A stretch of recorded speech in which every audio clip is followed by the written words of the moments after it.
talking about the 6 benefits of alternative investments.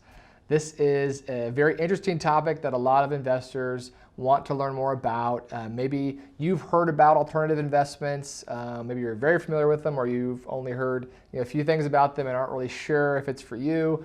And what I want to do is do a series of videos that kind of break down this whole new area of investing that is opening up to more and more investors. And before I kind of jump into the actual benefits, I want to define and talk about what are alternative investments. Very simply, alternative just means not your traditional investment options such as stocks, bonds, mutual funds, the most commonly held investments by the average investor. And alternative just means not those. And generally, I like to make a more specific distinction between public alternatives and private alternative investments. Public alternative investments are something such as REITs, or real estate investment trusts. So you can invest in real estate publicly through REITs, but there are some disadvantages to doing that. And we'll get to that a little bit later. But what I want to make the distinction of is these private market investments that are alternatives to your stocks and bonds and mutual funds, and some of the value that they bring to an investor's portfolio.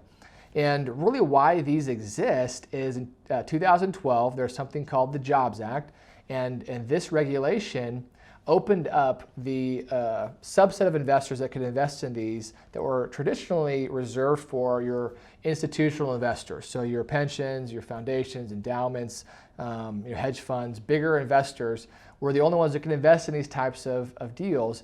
But now the broader market and the average investor can invest in these types of investments. And so it's something that's becoming a lot more common.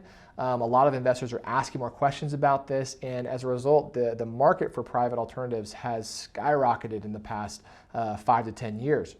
And it's not slowing down because there's a lot of advantages to doing this, investing in these types of assets. So the 3 most common that we find in the private market are, or just alternatives in general, are hedge funds, venture capital, and real estate.